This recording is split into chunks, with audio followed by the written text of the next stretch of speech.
ఓం నమో వెంకటేశాయ. సకలాత్మనామాత్మన్ వికలాత్మ పరాత్మన్ గోవింద గోవింద. చిరంతనానామియ ముక్తిరాదృత యదంతరాత్మా సకలాత్మనాం పరః. యదంతరా భానముతాపి న స్యాత్ తదంతరస్య ప్రతిఘాతకం స్యాత్ అని అజాతివందన సజాతినందన రుజాతిసూదన వ్రజాతి సుందరుడైన శ్రీనివాస పరమాత్మని భక్తిగా మనసులో భావించుకుంటూ శ్రీశుకుల వారు ఉపదేశం చేసిన శ్రీమద్భాగవత మహాగ్రంథం యొక్క అధ్యయన కార్యక్రమాన్ని మనం ప్రారంభించుకుందాము. యథాప్రకారం ప్రార్థనా శ్లోకాలను చదువుకుని మంగళాచరణం చేసుకుందాం. శ్రీ గణేశ ప్రార్థనా. త్వమేవ విశ్వం సృజసి భవక్త్ర త్వమేవ విశ్వం పరిపాసి దేవా త్వమేవ విశ్వం హరసేఖిలేశ త్వమేవ విశ్వాత్మక ఆవిభాసి. శ్రీ గురు ప్రార్థనా. గురుర్బ్రహ్మా గురుర్విష్ణుః గురుర్దేవో మహేశ్వరః గురుః సాక్షాత్ పరం బ్రహ్మ తస్మై శ్రీ గురవే నమః. శ్రీనివాస ప్రార్థనా. రహస్యాంతరవాసాయ సమస్యాంతతనూభృతే సహస్యమాసే పూజ్యాయ శ్రీనివాసాయ తే నమః. అథ సంకల్పః. అస్మాకం ఉపాత్త సమస్త దురిత క్షయ ద్వారా బుద్ధిశుద్ధ్యర్థం విద్యాభివృద్ధ్యర్థం భక్తిజ్ఞానవైరాగ్యాది తదనుకూల సర్వసంపత్సమృద్ధ్యర్థం శ్రీపరమేశ్వర ప్రీత్యర్థం శ్రీమద్భాగవత పాఠం కరిష్యామహే. అస్య శ్రీమద్భాగవత స్తోత్ర మహామంత్రస్య నారద ఋషిః బృహతి ఛందః శ్రీకృష్ణః పరమాత్మా దేవతా బ్రహ్మబీజం భక్తిశక్తిః జ్ఞానవైరాగ్యే కీలకం. అస్మాకం శ్రీమద్భగవత్ప్రసాదసిద్ధ్యర్థే పాఠే వినియోగః ధ్యానం నారాయణాంతరహితాద్వయసౌఖ్యదృష్టిం వ్యాసప్రసూతశుకశౌనకపూర్వపుష్టిం సంసారమూలఘనతామసభావనష్టిం సూర్యం సమాశ్రయత భాగవతం సుఘృష్టిం. శ్రీ గురుభ్యో నమః. బ్రహ్మగారు తన స్తుతిలో భాగంగా సత్యస్వరూపుడైనటువంటి పరమాత్మను పరిచయం చేశారు. ఆయన సత్యుడు ఎలా అయ్యాడు, సత్యస్వరూపుడు ఎలా అయ్యాడు, సత్యస్వరూపమైతే వచ్చే లాభమేంటి అనే విషయాలన్నిటినీ క్రమంగా చెప్పుకుంటూ వచ్చారు. పదాల అమరికతో ఆ విషయాలని చెప్పారు. ఇలాంటి సత్యస్వరూపుడైనటువంటి ఆత్మే అందరికీ స్వస్వరూపం. అలాంటి స్వస్వరూపమైన ఆత్మని ఎవరైనా సరే స్వస్వరూపంగా తెలుసుకుంటే, అందులోనూ గురువనుగ్రహంతో ఉపనిషద్వాక్యాల యొక్క తాత్పర్యాన్ని తెలుసుకుంటే వాళ్ళకు ఉండేటువంటి అజ్ఞానాన్ని పోగొట్టుకోగలుగుతారు అని తేల్చి చెప్పారు. తేల్చి చెప్పేటప్పుడు మాత్రం 3 అంశాలను ప్రధానంగా చెప్పారు. ఒకటి, తెలుసుకునేటప్పుడు ఆత్మాత్మతయా అని తెలుసుకోవాలి అనే అంశాన్ని చెప్పారు. అంటే నా యొక్క స్వరూపానికి అసలు స్వరూపం, నాకు అసలు సిసలు వాస్తవమైన రూపం అని తెలుసుకోవాలి అని చెప్పారు. ఆత్మాత్మతయా విచక్షతే అనే పదంతో చెప్పారు. రెండోది, జ్ఞానేన తరంతి భవానృతాం బుధిం అని చెప్పారు. మూడోది, జ్ఞానేన తరంతే అన్నప్పుడు అలాగా చెప్పేసేయకూడదు అని జ్ఞానేన తరంతీవ భవానృతాం బుధిం అని చెప్పారు.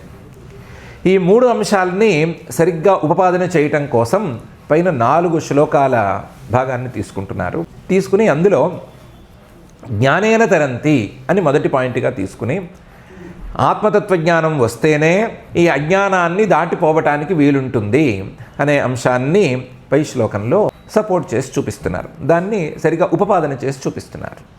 ఆత్మానమేవాత్మతయా విజానతాం తేనైవ జాతం నిఖిలం ప్రపంచితం జ్ఞానేన భూయోపి చ తత్ప్రలీయతే రజ్వామహేర్భోగభవాభవౌ యథా అని. జ్ఞానం ద్వారా అజ్ఞానం తొలగిపోతుంది. అజ్ఞానం ద్వారా వచ్చిన సంసారం, దాని ద్వారా వచ్చిన కష్టాలు ఇవన్నీ పోతాయి అనే వాక్యం చెబితే దాన్ని అర్థం చేసుకునేటప్పుడు వ్యవహార దశలో ఉన్న దృష్టాంతంతో అర్థం చేసుకుంటే సులభం అని బ్రహ్మగారు భావిస్తున్నారు. అందువల్ల ఒక వ్యావహారిక దృష్టాంతాన్ని ఈ శ్లోకంలో ఉంచారు. మనం ఆ దృష్టాంతంతో మొదలుపెట్టి ఆ దృష్టాంతంతో పాటుగా వెళితే, ఆ దృష్టాంతాన్ని 4వ పాదంలో పెట్టారు, 4వ పాదంతో మొదలుపెట్టి శ్లోకం మొత్తాన్ని చూసుకుంటే, ఎలాగో 1కి 2 సార్లు చూస్తాం కాబట్టి 1కి 2 సార్లు చూసుకుంటే బ్రహ్మగారు చెప్పదలుచుకుంది ఏంటి అని అర్థమవుతుంది. మసక చీకట్లో తాడు ఉంది, తాడు ఉంది కానీ తాడు మీద మన దృష్టి పడింది కానీ తాడు సరిగ్గా కనిపించలేదు. తాడు సరిగ్గా కనిపించక పాము అనిపించింది. పాము అనిపించి భయం వేసి కళ్ళు మూసుకుపోయి ఇంకా ఒళ్ళంతా చెమటలు పట్టి నానా బాధలు పడుతున్నాము. ఆ పరిస్థితులలో ఆ భయం నుంచి, అంటే ఆ కష్టాల నుంచి మనల్ని గట్టెక్కించగలిగింది ఏది అంటే ఇది పాము కాదు అనేటువంటి జ్ఞానం. ఇది పాము కాదు అనే జ్ఞానం ఎలా కలిగింది? ఎలా కలగాలి? నిజంగా ఎలా కలగాలి? మనకు అసలు పూర్తిగా భయమే పోయేటట్లుగా ఎవరు చెప్పినా మనం వినే పరిస్థితుల్లో ఉండమప్పుడు భయం అనేది కలిగితే కళ్ళు మూసుకుపోతే ఎవరేం చెప్పినా వినము. ఆ తాడు యొక్క స్వరూప జ్ఞానం కావాలి. తాడు స్పష్టంగా కనిపించాలి. తాడు స్పష్టంగా కనిపిస్తే ఆ అజ్ఞానం పోతే ఆ పాము అనేటువంటి భావన పోయి ఆ పాము అనే భావన వల్ల వచ్చినటువంటి మిగతా భయాలు, వాళ్ళంత చెమట కక్కటాలు ఇవన్నీ కూడా పోతాయి. ఇది కదా పరిస్థితి. రజ్వా మహేహే భోగ భవాభవౌ యథా.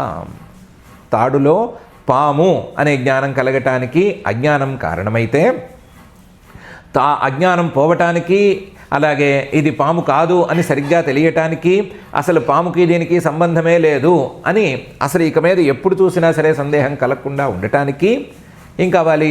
రజ్జువు స్పష్టంగా కనిపించాలి, తాడు స్పష్టంగా కనిపించాలి. దాన్ని మనం శాస్త్రీయమైన భాషలో స్వరూప జ్ఞానం అని అనుకుందాం. రజ్వాం అహేహే భోగ భవాభవౌ యథా.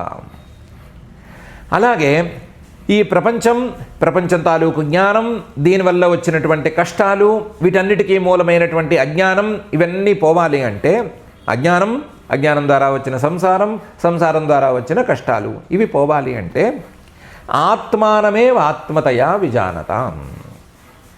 ఆత్మానం పరమాత్మ స్వరూపాన్ని ఆత్మతయా ఎవరికి వారికి స్వస్వరూపంగా తెలుసుకోవాలి. ఎవరికి వారికి స్వస్వరూపంగా గనక పరమాత్మ స్వరూపం అర్థమైతే ఆత్మానమేవ ఆత్మతయా విజానతాం, ఈ సంసారం పోతుంది. ఏదో తెలుసుకుంటే మరేదో ఎలా పోతుంది అంటే, ఇది తాడు అని తెలుసుకుంటే పాము అనే భయం ఎలా పోయింది, లేదా పాము అనే భావన ఎలా పోయింది, అజ్ఞానం ఎలా పోయింది అంటే ఆ రెండిటికి ఒక సంబంధం ఉంది, ఆ సంబంధం వలన పోయింది. ఇక్కడ దృష్టాంతంలో ఈ తాడు పాము ఈ రెండు భిన్నంగా వేరుగా తెలియలేదు, అజ్ఞాన మహిమ వలన వేరుగా తెలియలేదు, ఒకదానికొకటి కలిసిపోయినాయి. తాడు వేరుగా ఉండాలి, పాము వేరుగా ఉండాలి, కానీ రెండు కలిసిపోయినాయి. కలిసిపోయి తాడు కనిపించక పాము కనిపిస్తోంది. ఇది కదా పరిస్థితి. అలాగే ఈ ప్రపంచము అజ్ఞానము లేదా మాయ ఈ రెండు వేరుగా తెలియాలి, వేరుగా తెలియటం లేదు, రెండు కలిసిపోయి ఉన్నాయి. కలిసిపోయి ఉండటం వలన మాయ చేసినటువంటి ప్రపంచం ఈ పరమాత్మను తాకుతోంది. మాయ ద్వారా వచ్చినటువంటి ప్రపంచం పరమాత్మకు కూడా మన దృష్టితో చూసినప్పుడు అంటుకుంటోంది. అంటుకోవటం వలన తేనైవ జాతం నిఖిలం ప్రపంచితం, ఆ పరమాత్మ వల్లే మొత్తం ప్రపంచమంతా పుట్టుకొచ్చింది అనేటువంటి భావన వస్తుంది. వస్తే దాన్ని అదేం మనం ఉంచుకోవలసిన భావం కాదు కదా, దాన్ని వదులుచుకోవాలి కదా. వదులుచుకోవాలంటే ఎలా వదులుచుకోవాలి? జ్ఞానేన భూయోపిచ తత్ప్రలీయతే. జ్ఞానం అనేది వస్తే, తత్వజ్ఞానం స్వరూప జ్ఞానం అనేది వస్తే భూయోపిచ తత్ప్రలీయతే, మళ్ళీ అది పూర్తిగా కరిగిపోతుంది, కలిసిపోతుంది. ఎలా కరిగిపోతుంది అంటే ఈ మాయా అనేది పోతోంది కాబట్టి, అజ్ఞానం అనేది పోతోంది కాబట్టి తద్భూయోపి ప్రలీయతే, ఈ జ్ఞానం వలన అది తొలగిపోయినందువలన ఈ సంసారం వలన వచ్చిన కష్టాలన్నీ వాటంతటవే మాయమైపోతున్నాయి. మాయే గనక మాయమైతే ఈ సంసారం పూర్తిగా మాయమైపోతుంది. సంసారం మాయమైపోతే సంసారం ద్వారా వచ్చిన కష్టాలన్నీ కూడా తొలగిపోతాయి అని బ్రహ్మగారు వ్యవహార దృష్టాంతం పెట్టుకుని చెప్తున్నారు. ఆత్మానమేవ ఆత్మతయా విజానతాం తేనైవ జాతం నిఖిలం ప్రపంచితం జ్ఞానేన భూయోపి చ తత్ప్రలీయతే రజ్వా మహేర్భోగ భవాభవౌ యథా అని. కొంచెం క్లారిటీ కావాలి, ఎందుకంటే ముందు చెప్పుకున్నవి ఇప్పుడు చెప్పుకుంటున్నది అంతా కలగాపులగంగా ఉంది. ఒకవైపు ఏమో ఇందులో ఆత్మానమేవ ఆత్మతయా విజానతాం జ్ఞానం అనేది ఉంది. జ్ఞానం ద్వారా నిఖిలం ప్రపంచితం, మొత్తం ఆత్మస్వరూపం ద్వారా వచ్చినటువంటి నిఖిల ప్రపంచము భూయోపి ప్రలీయతే, మొత్తం కరిగిపోతుంది అని ఉంది. ఆత్మస్వరూపం వలన ప్రపంచం వస్తే ఈ ఆత్మజ్ఞానం వలన ఎలా అది కరిగిపోతుంది అనే ప్రశ్న ఒకటి ఉంది. ఆ ప్రశ్నకి సింపుల్గా ఏం సమాధానం చెప్పుకోవాలి అంటే, మామూలుగా వ్యవహార దశలోనే మనం ఇంకా ఉన్నాం కాబట్టి ఎప్పుడైనా సరే ఒక బంగారం ఉందనుకుంటే ఆ బంగారం ద్వారా ఆభరణం అనేది గనక తయారైతే ఆభరణాన్ని బంగారాన్ని వేరువేరుగా చూస్తాము. ఇది ఆభరణం ఆభరణం ఆభరణం అనే దృష్టితో చూస్తాము. అలా చూస్తున్నప్పుడు వేరువేరుగా కనిపించే ఆభరణాల యొక్క ఒక ప్రపంచమే, ఆభరణాల తాలూకా ఒక విస్తారమే ఇది ఆభరణం కాదు, పాడు కాదు, ఇది మొత్తం బంగారమే అనేటువంటి తత్వజ్ఞానంతో స్వరూప జ్ఞానంతో పోతుంది. భేదజ్ఞానం పోతుంది. ఏం కనిపించినా ఇక మీద కనిపించేదంతా బంగారమే, ఇది బంగారమే అది బంగారమే అని బంగారమే మొత్తం కనిపిస్తుంది. ఎందుకంటే ఈ కార్యకారణాలకి వాస్తవానికి భేదం లేదు. కార్యం అనేది కారణంలో కొంతకాలం పాటు ఉన్నట్లుగా అనిపించేది కల్పితం. కేవలం కార్యం అనేది కల్పితం. కొంతకాలం పాటు దాని యొక్క ఆకృతి వలన, ఆకారం వలన ఏదో కారణం నుండి విడివడి వచ్చినట్లుగా కనిపిస్తుంది. వాస్తవానికి కార్యం అనేది వేరే లేదు. ఆ కార్యం అనేది స్వరూప జ్ఞానంతో కరిగిపోతుంది అనేది ఒక మాట. దాన్నే తేనైవ జాతం నిఖిలం ప్రపంచితం జ్ఞానేన భూయోపిచ తత్ప్రలీయతే అనే అంశంతో చెప్తున్నారు. ఎప్పుడైతే కల్పితం అని చెప్పామో ఆ కల్పనకి వీలుగా మాయా అనేది వచ్చి తీరాలి. మాయా అనేది వచ్చింది అంటే ఈ జ్ఞానంతో ఈ మాయ తొలగిపోతుంది. మాయ తొలగిపోతే మాయ ద్వారా వచ్చిన కల్పన పోతుంది. కల్పన పోతే పూర్తిగా దానివల్ల వచ్చేటువంటి కష్టాలన్నీ పోతాయి అనే మాట కుదురుకుని కూర్చుంటుంది. క్లారిటీ వస్తుంది. ఇంకొంచెం క్లారిటీలో ఇంకా క్లారిటీ కావాలి అని అనుకుంటే, జ్ఞానంతో అజ్ఞానం పోతుంది అంటున్నారు. అజ్ఞానం అనేదేమో జీవుడిది, మాయ ఏమో పరమాత్మది. జీవుడికి జ్ఞానం కలిగితే ఆ మాయ ఎక్కడి నుంచి పోతుంది? అజ్ఞానం కదా పోతుంది. జీవుడికి తనలో ఉండేటువంటి అజ్ఞానం జీవుడిలో ఉండేటువంటి జ్ఞానంతో పోయేందుకు అవకాశం ఉంది. జీవుడి జ్ఞానంతో పరమేశ్వరుడి పరమాత్మలో ఉండేటువంటి మాయాశక్తి ఎలా పోతుంది అనే ప్రశ్న వేసుకుంటే అంత హడావిడి చేసుకోక్కర్లేదు. ఒకే పదార్థం రెండు రకాలుగా వ్యవహరిస్తుంది. అదే మాయ, అదే అజ్ఞానం. అదే గనక పరమాత్మ దృష్టితో చూసినప్పుడు మాయ అనే తీరులో ఉంటుంది. ఎందుకంటే ఆయన చెప్పు చేతుల్లో ఉంటుంది, ఆయన చెప్పినట్లు నడుచుకుంటుంది కాబట్టి అది మాయ. జీవుడి మీదకి వచ్చేసరికి అది ఆవరణ కార్యం చేసి వాడిని రకరకాల భ్రమలకు గురి చేస్తుంది కాబట్టి జీవుడి విషయంలో అదే మాయ అజ్ఞానంలాగా వ్యవహరిస్తుంది. అజ్ఞానం అనే పదంతో దానికి వ్యవహారం చేయవలసి ఉంటుంది. కాబట్టి అజ్ఞానం పోయింది అన్నా, మాయ పోయింది అన్నా, ఏం పోయిందన్నా సరే పెద్ద తేడా రాదు, రెండూ ఒకటే అవుతాయి. కాబట్టి జీవుడి యొక్క అజ్ఞానంతో జీవుడి మీద ఆవరణం అనేటువంటి ప్రభావం చూపించే అజ్ఞానం, అలాగే పరమేశ్వరుడి చెప్పు చేతుల్లో ఉండి ఈ ప్రపంచాన్ని తయారు చేసి ఆ ప్రపంచాన్ని ఈ జీవుడికే చూపించి ఈ జీవుడికి నానా కష్టాలను తెచ్చిపెట్టే అదే మాయ తొలగిపోతుంది.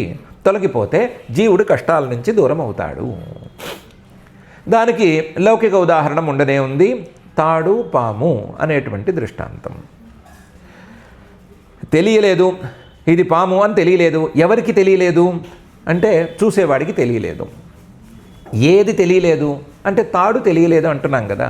ఈ అజ్ఞానానికి ఒకవైపు చూసేవాడికి అలాగే అటువంటి స్వరూపానికి రెండిటికి ఒక సంబంధం ఉంది అనే విషయం తెలుస్తోంది కదా.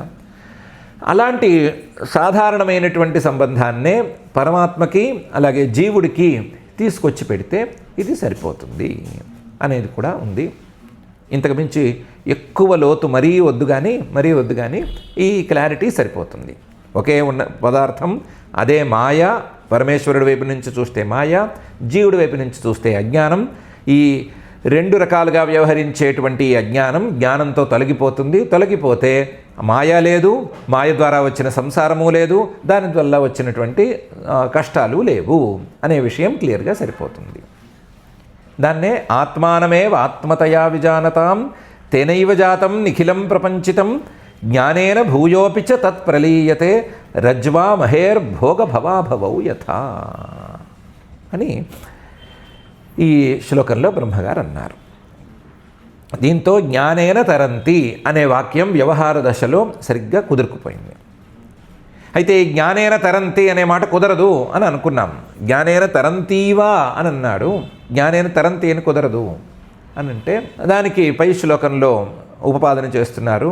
అజ్ఞాన సంజ్ఞౌ భవబంధ మోక్షౌ ద్వౌ నామ నాన్యౌ స్తరితజ్ఞభావాత్ అజస్ర చిత్యాత్మని కేవలే పరే విచార్యమాణే తరణా వివాహని అనే శ్లోకంలో జ్ఞానేన తరంతీవా అది కూడా కరెక్టే.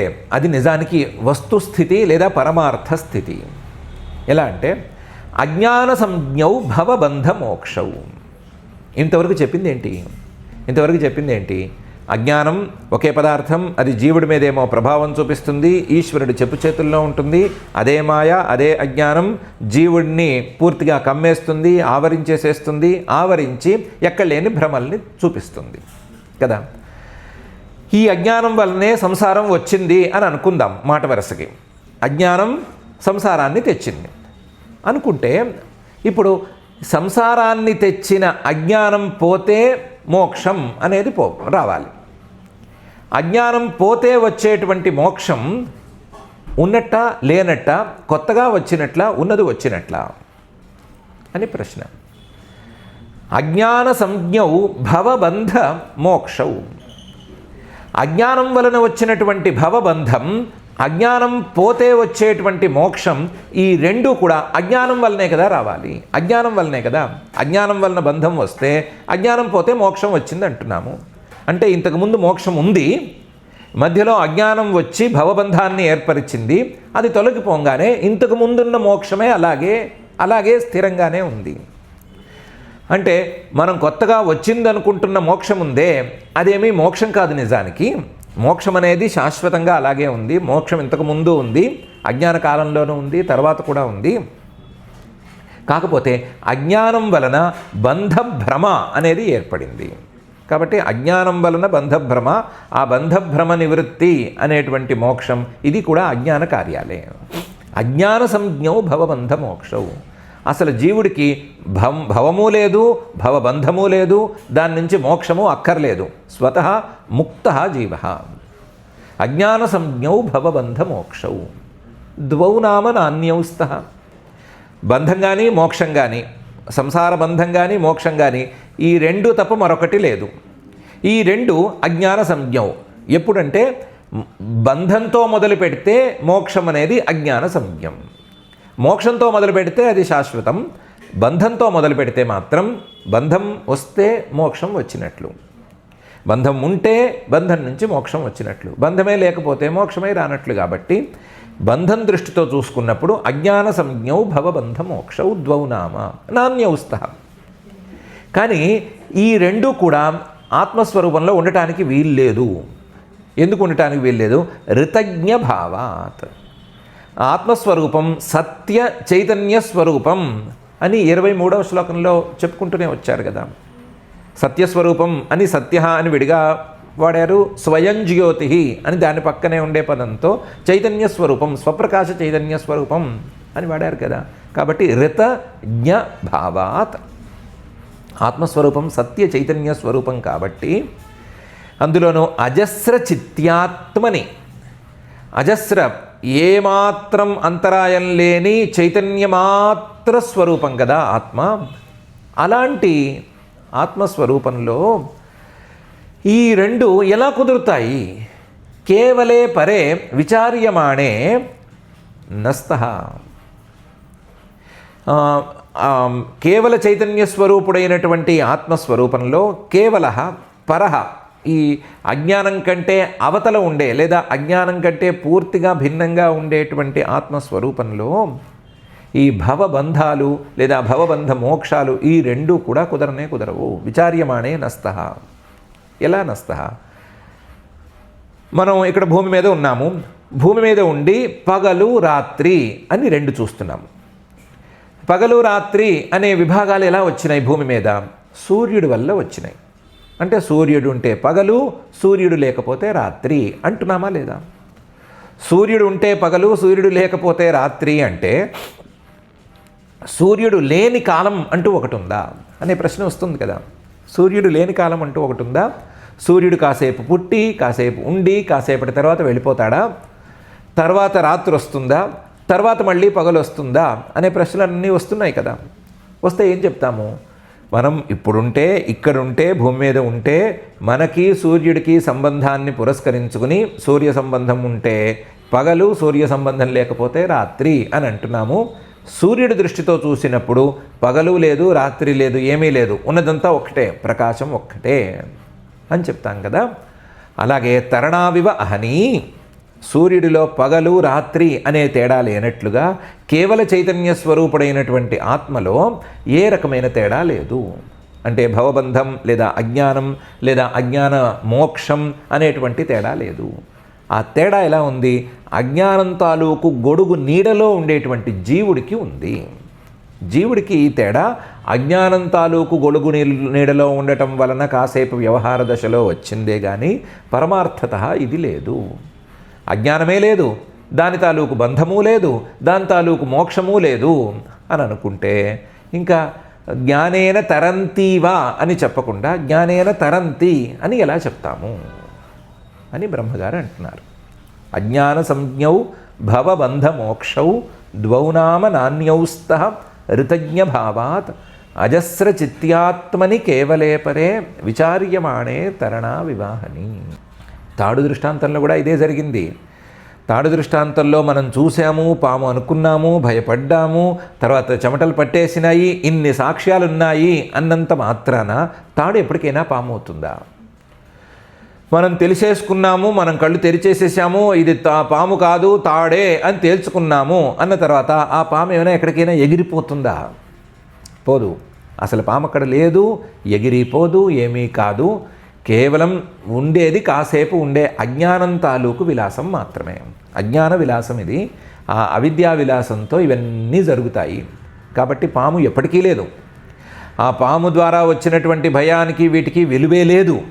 భయం అనుభవిస్తున్నాము, దానివల్ల బాధపడుతున్నాం, కానీ భయానికి విలువ లేదు. అజ్ఞానం ద్వారా వచ్చిన దానికి ఏం విలువ?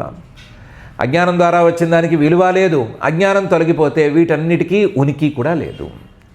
అజ్ఞానం అనేది ఉందా లేదా అనే ప్రస్తావన వేరు, దాన్ని పక్కన పెట్టేస్తే అజ్ఞానం ద్వారా వచ్చిన వాటికి అజ్ఞానం పోతే ఉనికి లేదు.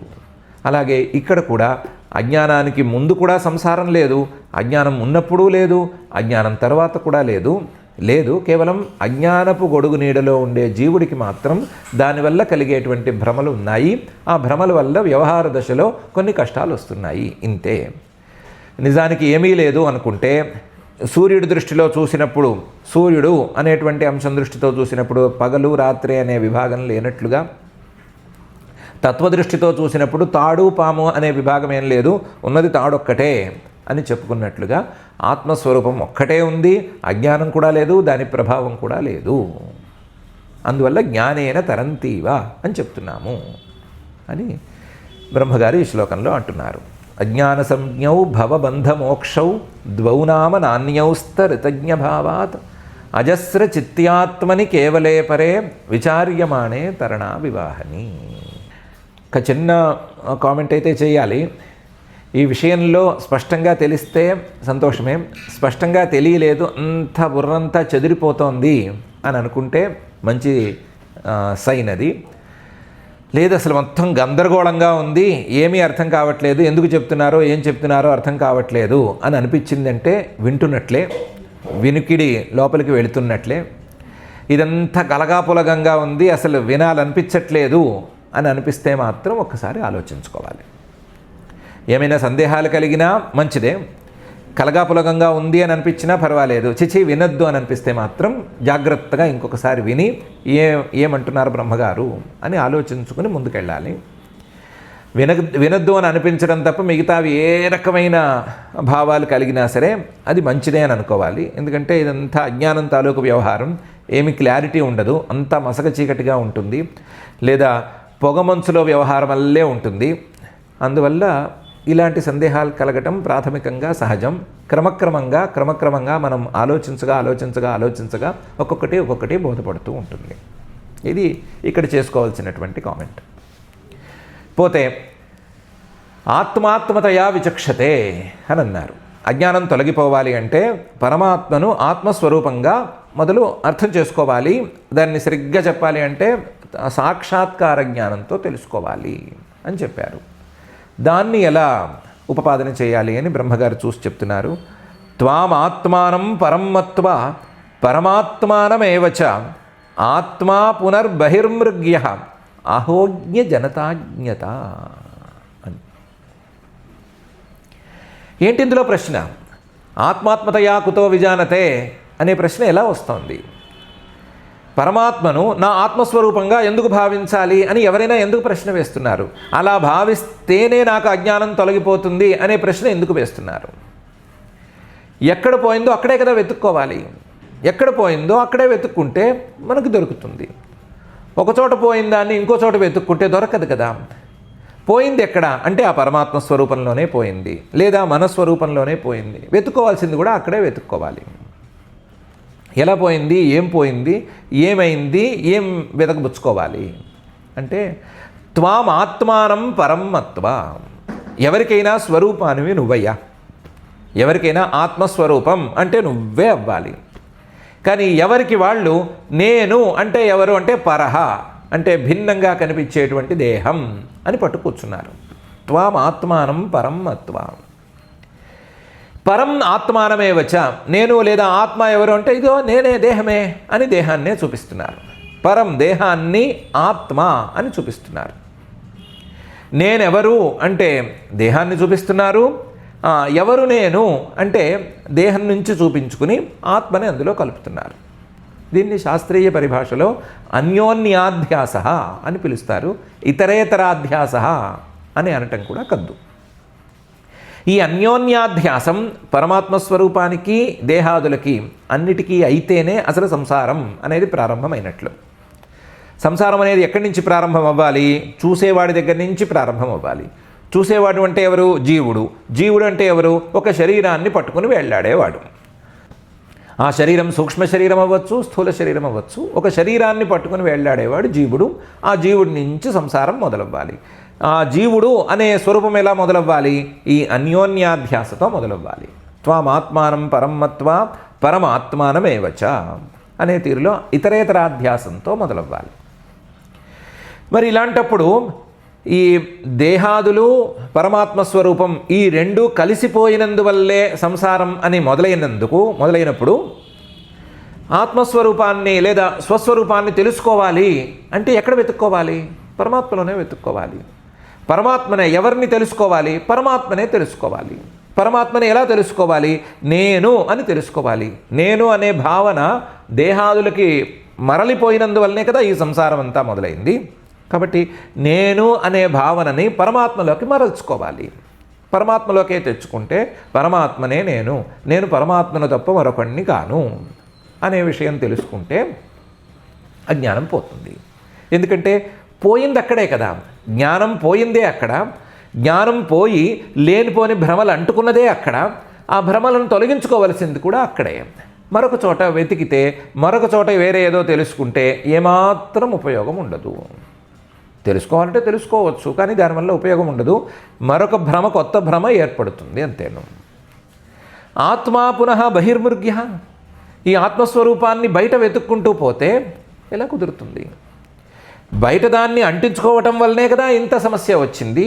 బయటదైనటువంటి దేహాన్ని దాని చుట్టూ ఉండేటువంటి భావాల్ని అంటించుకోవటం వల్లనే సమస్య వచ్చింది మొర్రో అంటుంటే, మళ్ళీ ఇంకా ఆత్మను బయట వెతుకుతామని ఎలా అంటారు? ఆత్మ పునర్బహిర్మృగ్య అంటే ఆహోజ్ఞ జనతాజ్ఞత. అజ్ఞానుల యొక్క అజ్ఞానం బాగా మితిమీరిపోయింది అని అర్థం. అహో ఆశ్చర్యకరమైన స్థాయికి వచ్చేసింది అని అర్థం. కాబట్టి ఎప్పుడైనా సరే అజ్ఞానం అనేది పోవాలి అంటే, అజ్ఞానం అనేది ఎక్కడ మొదలైందో అక్కడే వెతుక్కోవాలి. అక్కడే వెతుక్కుని స్వస్వరూపాన్ని వెతుక్కుని అజ్ఞానాన్ని పోగొట్టుకోవాలి.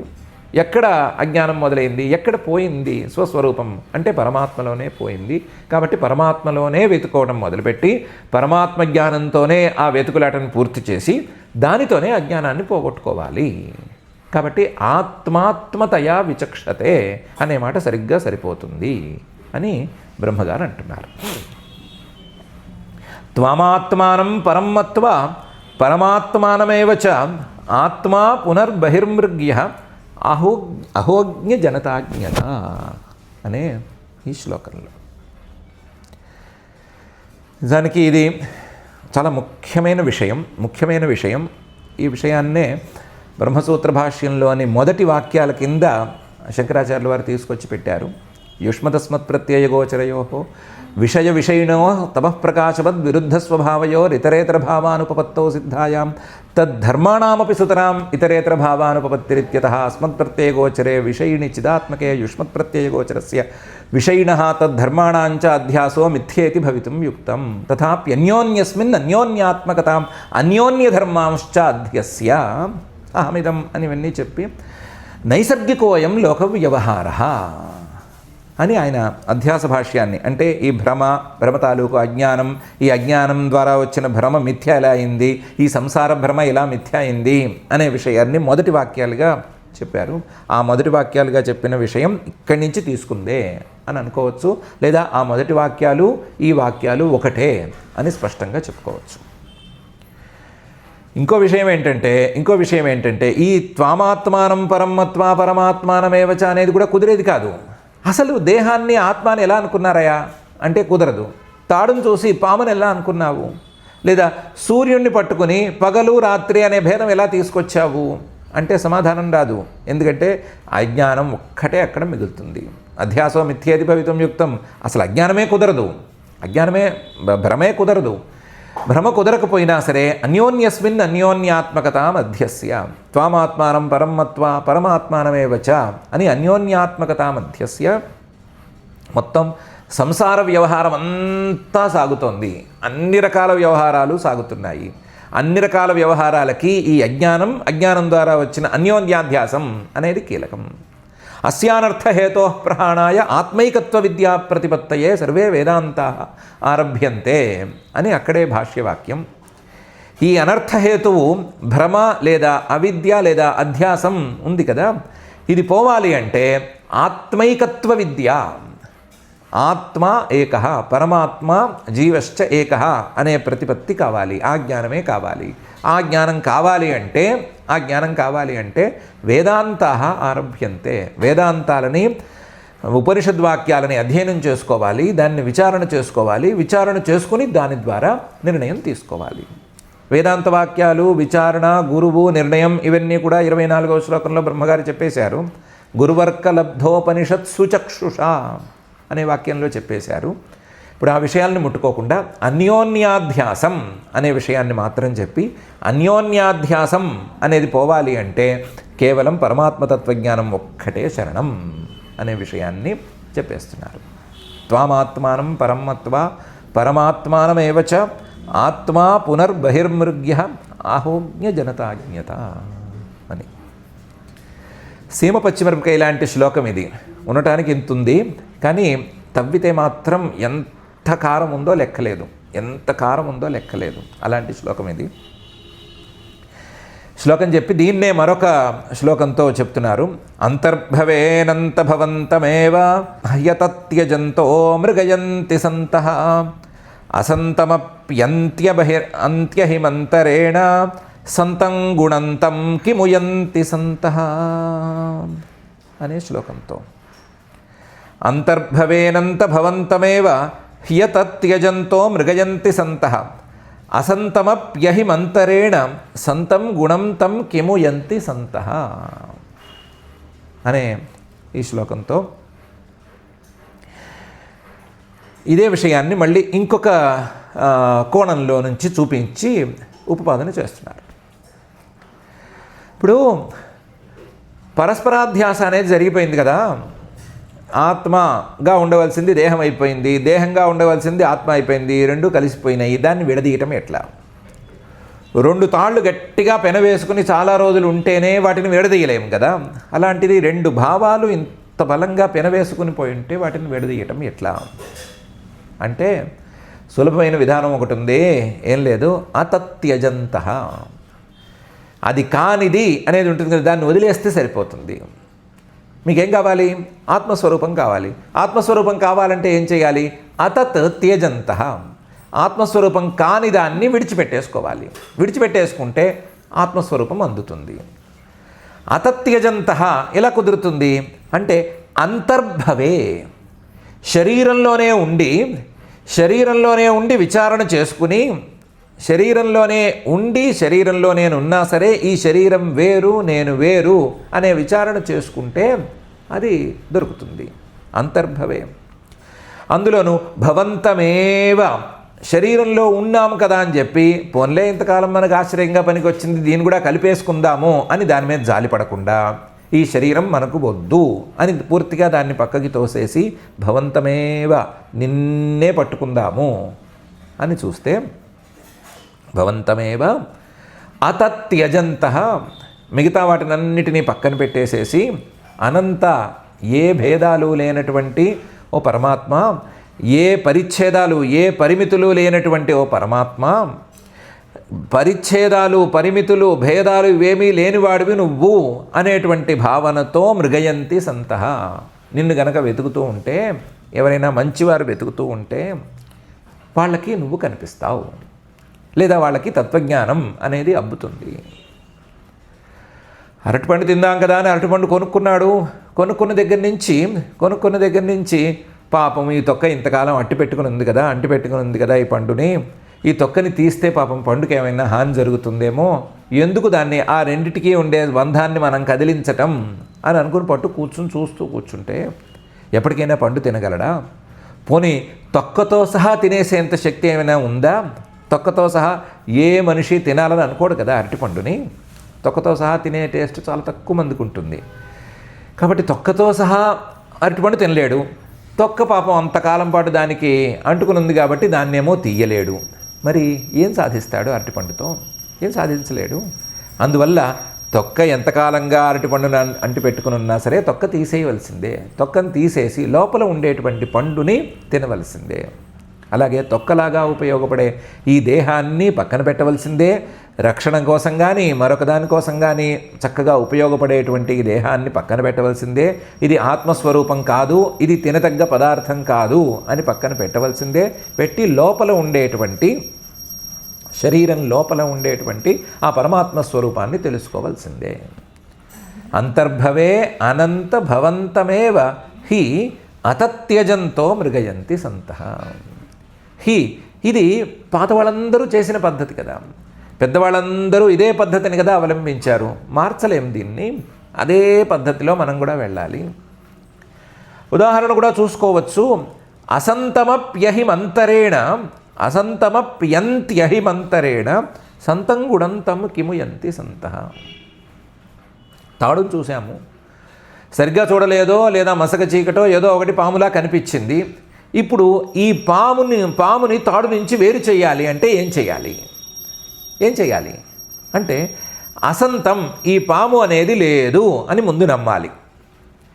అంతి మనకి దగ్గరగా ఉన్నట్లుగానో లేదా పడగ విప్పేస్తున్నట్లుగానో అదేమో ఇదేమో కనిపిస్తుంది, కానీ ఈ పాము అనేది ఇక్కడ లేనే లేదు. అహిహి నాస్త్యేవ అని పూర్తిగా దాన్ని తీసేసేయాలి. పాము ఇక్కడ ఉండే వీలే లేదు అనే విషయాన్ని ముందు నిర్ధారించుకోవాలి. దానికి కావాల్సిన ప్రమాణాల పాటలేవో పడాలి. ఆ పాటలేవో పడి ఇది పాము కాదు అని ముందు నిర్ణయించుకుని, పాము అయితే ఇలా ఉండేది అలా ఉండేది అని ఏవో కొన్ని లక్షణాలను చూసుకుని అసంతమప్యంత్యహిమంతరేణ ఆ అహిని పక్కకి తోసేసేసి తన్నిషేధేన సంతం గుణం, అక్కడ ఉండేటువంటి తాడు అనేటువంటి వస్తువుని సరిగ్గా చూడగలగాలి. అప్పుడు తాడు సరిగ్గా కనిపిస్తుంది, స్వరూప జ్ఞానం కలుగుతుంది. కలిగితే అప్పుడు తాడు అనేటువంటి జ్ఞానంతో చక్కగా అక్కడ అజ్ఞానం తొలగిపోయి భయాలన్నీ పోయి హాయిగా పరిస్థితి ఉంటుంది. ఇది తప్ప వేరే దారి లేదు. ఎప్పుడైనా స్వరూప జ్ఞానం కావాలి అంటే రెండో వస్తువుని పక్కకి తోసేయాలి. మనకు తాడు అనేది స్పష్టంగా తెలియాలి అంటే ఇది పాము అని మనం అనుకుంటూ ఉంటాం, దానికి కావాల్సిన లాజిక్లు ఏవో ఆలోచిస్తాం కదా, వాటిని కాసేపు పక్కన పెట్టాలి. పక్కన పెడితే ఇది పాము కాదేమో అనేటువంటి భావన ఒకటి మొలిస్తే, ఆ మొలిచిన మొక్క పెద్దదైతే అప్పుడు పాము పక్కకి వెళ్ళి తాడు స్పష్టంగా కనిపిస్తుంది. అలాగే ఈ దేహాన్ని, ఇది ఆత్మస్వరూపం ఏమో, ఇది మనకి ఇంత ఇష్టంగా ఉంది కదానో మరొక ఏ భావంతోనూ దేహాన్ని కలుపుకోకనక్కర్లేదు. దేహాన్ని పక్కకి పెట్టేసేసి దాన్ని తోసేసి ఆత్మస్వరూపాన్ని విడిగా తెలుసుకునే ప్రయత్నం చేసుకోవచ్చు అని బ్రహ్మగారు ఈ శ్లోకంలో అంటున్నారు. అంతర్భవే అనంత భవంతమేవ హి అతత్యజంతో మృగయంతి సంతః అసంతమప్యంత్యహిమంతరేణ సంతం గుణం తం కిముయంతి సంతః. ఒక్క మాటలో చెప్పుకోవాలి అంటే, ఏదైతే కాదంటున్నామో, ఇది కాదు అది కాదు, ఆత్మస్వరూపం ఇది కాదు అది కాదు అని నిషేధం చేస్తున్నామో, ఆ నిషేధం చేసే ప్రతి వస్తువును తోసేసేయాలి, పక్కన పెట్టేయాలి. కేవలం మిగిలే బ్రహ్మాద్వయం శిష్యతే అని చెప్పారు కదా బ్రహ్మగారు, ఆ మిగిలేటువంటి పరమాత్మ స్వరూపాన్ని మాత్రమే పట్టుకోవాలి. ఆ పట్టుకోవడానికి కావాల్సిన ఎక్సర్సైజ్ చేసుకోవాలి. చేసుకుంటే ఈ ఆత్మాత్మతయా విచక్షతే అనేది కుదురుతుంది అని బ్రహ్మగారి మాట. సరే, జ్ఞానమే కావాలి కదా, జ్ఞానమే కావాలి అంటే హాయిగా జ్ఞానం కోసం ప్రయత్నం చేసుకుంటూ ఉంటే సరి, ఈ ఎక్సర్సైజ్లో మిగిలి ఉంటే సరి, ఈ ఎక్సర్సైజ్లోనే మునిగిపోవాలి కదా. ఇదేం చిన్న ఎక్సర్సైజా? మనల్ని ఇంతకాలం అంటిపెట్టుకున్న తొక్కలాంటి ఈ దేహాన్ని తొక్కలా తీసి పక్కన పారేయటం అనేది కుదరదు కదా. కాబట్టి ఈ ఎక్సర్సైజ్లోనే పడవలసిందే. అయితే ఆ ఎక్సర్సైజ్లో నువ్వు ఉండక నన్ను ఎందుకు మళ్ళీ పట్టుకుని దండాలు గిండాలు పెట్టి హడావిడి చేస్తున్నావు అని శ్రీకృష్ణుడు అడుగుతాడేమో అని బ్రహ్మగారు అంటున్నారు.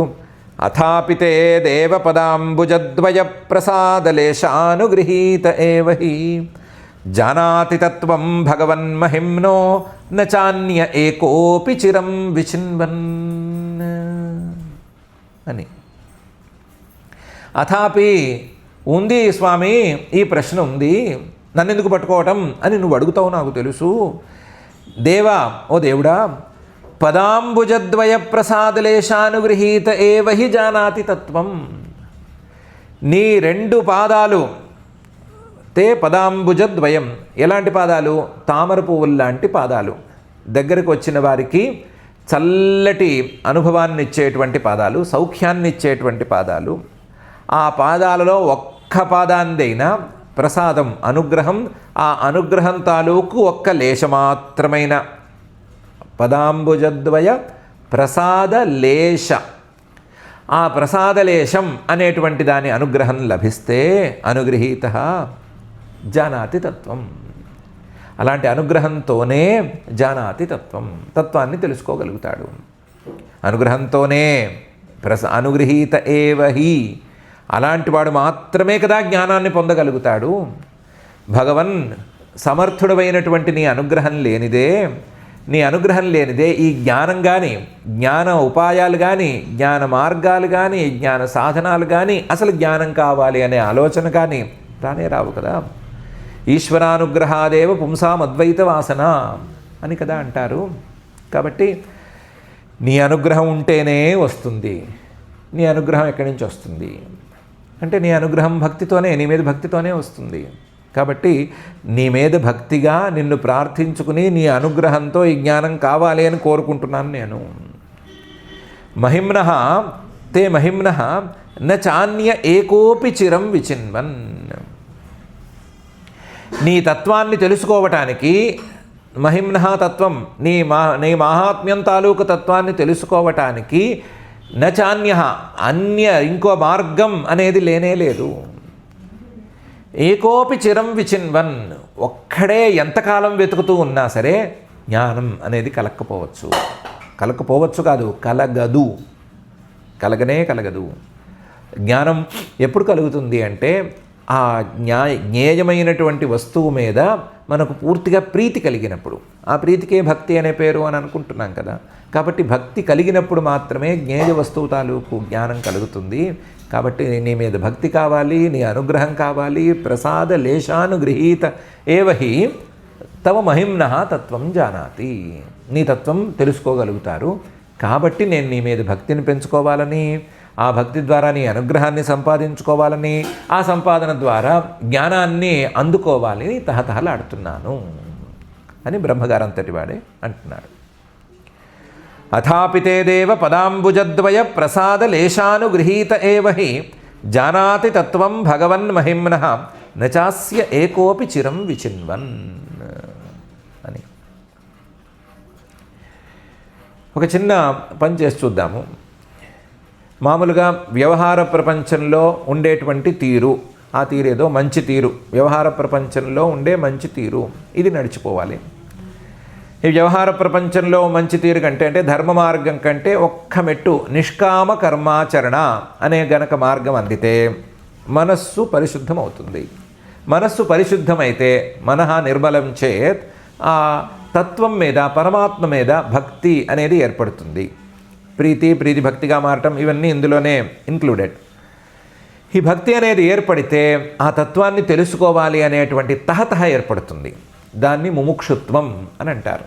ఆ ముముక్షుత్వం ఏర్పడితే ముముక్షుత్వం ఆ మోక్షం కోసం ఏమేం చేయాలో, లేదా జ్ఞానం కోసం ఏమేం చేయాలో అవన్నీ చేయాలి అనేటువంటి భావన ఏర్పడుతుంది.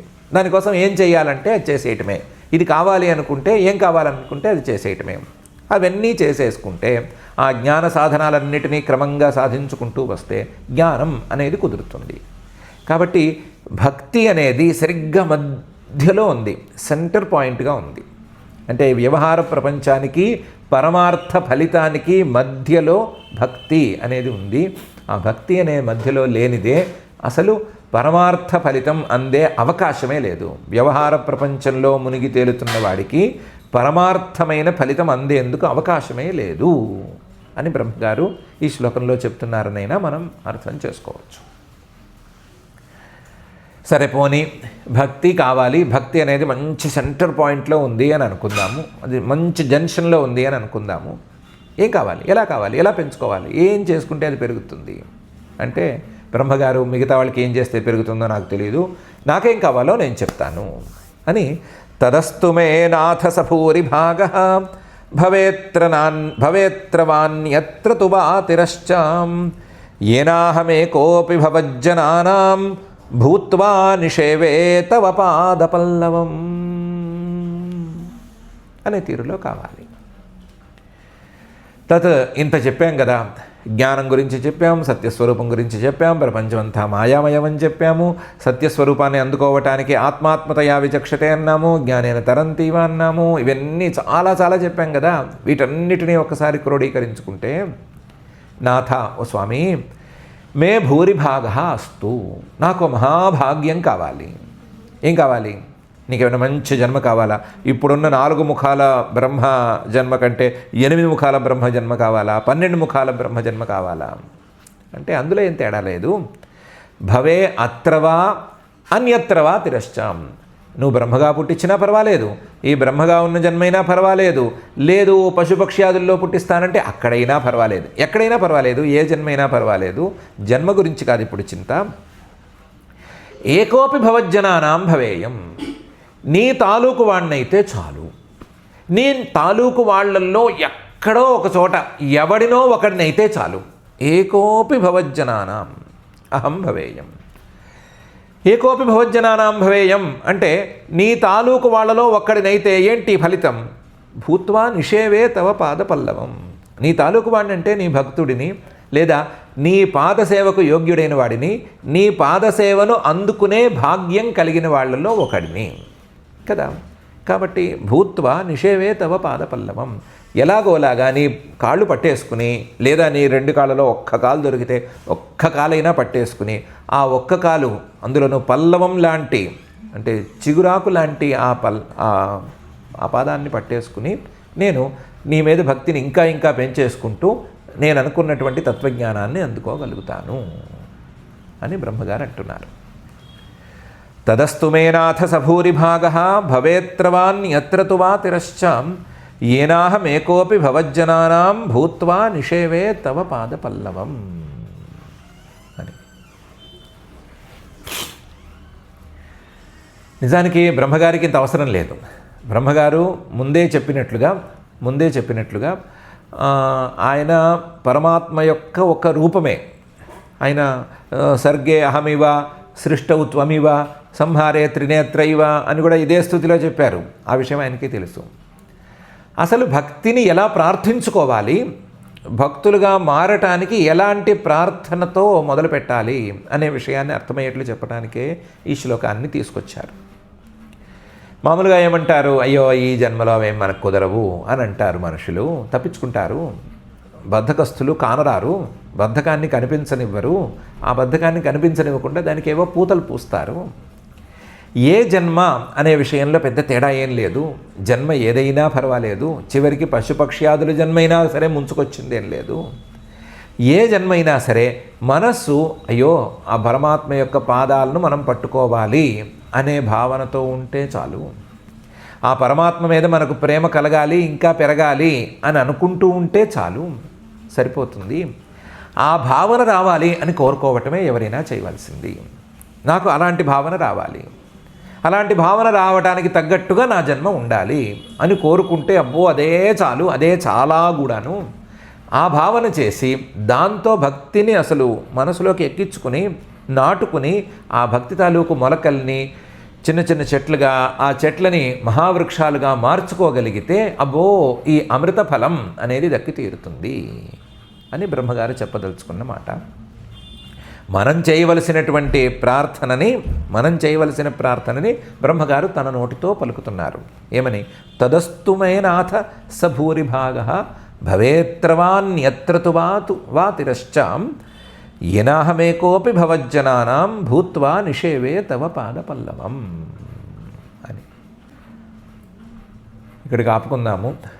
బ్రహ్మగారి యొక్క ప్రార్థన చాలా హాయి గొల్పేటట్లుగా ఉంది. మన జన్మతో సంబంధం ఏమీ లేదు.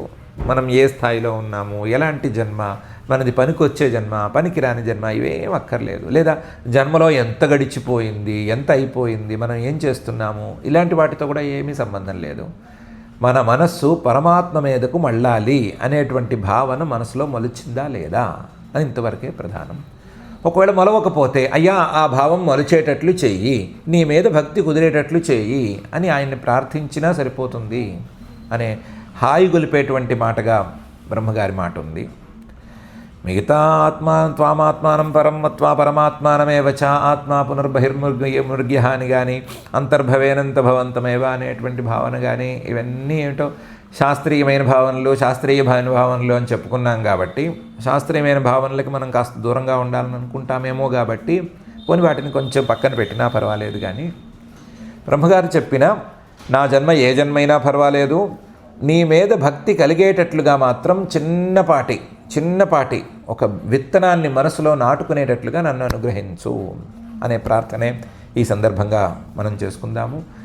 ఆ విత్తనం నాటుకుని అది మొలకెత్తడం ప్రారంభిస్తే అది మహావృక్షం అవ్వటమో, దానికి అమృత ఫలం అనేది రావటమో ఏమాత్రం సందేహం లేని వ్యవహారం అని బ్రహ్మగారు చెప్పినటువంటి ఈ వరసతోనే మనం అర్థం చేసుకుందాము. భక్తి పెరగగా భక్తితో పాటుగా జ్ఞాన సాధనాలు పెరుగుతాయి. అవి పెరగగా ఖచ్చితంగా ఆత్మాత్మతయా విచక్షతే అనే పరిస్థితి తప్పనిసరిగా వచ్చేస్తుంది. ఆత్మాత్మతయా విచక్షతే అని వస్తే జ్ఞానం అనేది కలిగి తీరుతుంది. జ్ఞానం కలిగితే అజ్ఞానం తొలగి జ్ఞానేన తరంతి అనే మాట వస్తుంది. ఇంకా పైకి వెళ్ళిపోతే జ్ఞానం అనేది ఇప్పుడు వచ్చిందేం కాదు, ఇంతకుముందు అజ్ఞానం ఉన్నది లేదు, ఇప్పుడు కొత్తగా పోయేది లేదు అనే స్థితి కనుక వస్తే జ్ఞానేన తరంతీవా అనే మాట కూడా కుదిరిపోతుంది. అలాంటి పరిస్థితి మనకి తప్పనిసరిగా వస్తుంది. కాబట్టి వాటన్నిటికీ మూలంగా ఉండేది చిన్న విత్తనం పరమాత్మను, భక్తి అనేటువంటి విత్తనం. ఆ విత్తనాన్ని మన మనసుల్లో నాటమని మరొకసారి మనం ఆ అజాతి వందన సజాతి నందన రుజాతి సూదనం వ్రజాతి సుందరుడైన శ్రీనివాస పరమాత్మని పాదాల చెంత భక్తిగా మరొకసారి మనం ప్రార్థించుకుందాము. ఆ ప్రార్థనతో క్షమా ప్రార్థనాదులను చెప్పుకుని ఈ రోజుకి ఆపుకుందాం. అథ క్షమా ప్రార్థన యదక్షరపదభ్రష్టం మాత్రాహీనం చ యద్భవేత్ తత్సర్వం క్షమ్యతాం దేవ నారాయణ నమోస్తుతే. అథ భగవత్సమర్పణం కాయేన వాచా మనసేంద్రియైర్వా బుద్ధ్యాత్మనా వా ప్రకృతే స్వభావాత్ కరోమి యద్యత్ సకలం పరస్మై నారాయణాయేతి సమర్పయామి. అథ లోకక్షేమ ప్రార్థనా.